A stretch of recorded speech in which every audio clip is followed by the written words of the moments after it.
Bill Wackerman, what do you mean by flip the script and how can it help my career? Flipping the script is just a simple term to actually take any business situation in business and in life and turn the tables on it.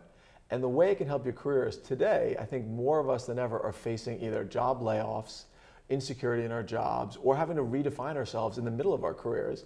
And flipping the script can help you take any business situation, turn it on its ear, and win. In the book, you talk about the power of so what. Tell me about that. I found it interesting. Mm-hmm. The power of so what, it's interesting. What we fear controls us most. And so if we're sitting in our cube somewhere, wondering if we're going to get laid off, that fear is controlling us. Once we say so what, and we think about the worst case scenario, then it allows us to say, okay, I've got it. Coming here for this interview today, it's not something I do all the time. I think, oh my, I could do terribly on this interview. But once I say, so what? What's the worst can happen? All of a sudden I start seeing new pathways, new strategies, and new chances to grow. And that's what the power of so what's all about. Well, you're doing great. Don't worry about it. So what if you screw up?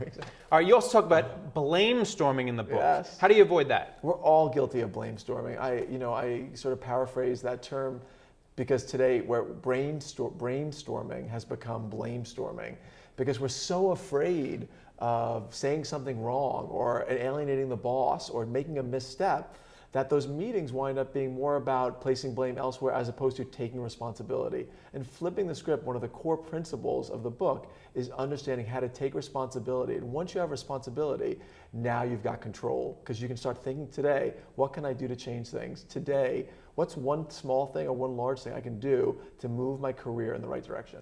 And putting it all together, you suggest what you coined as the ROPE method, which is an acronym.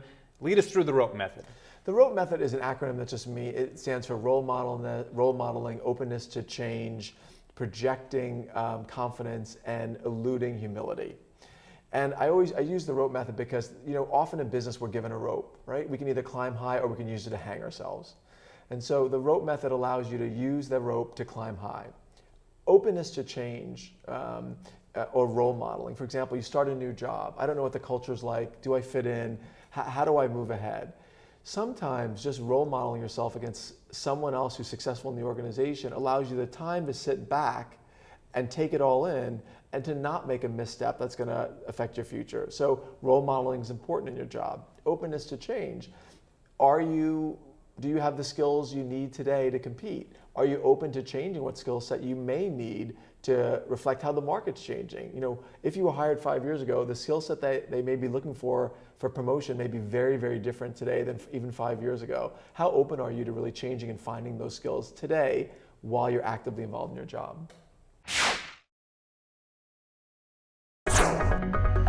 This market is Stock pickers market. Stocks have rallied this year. We're coming into a Monday where we're going to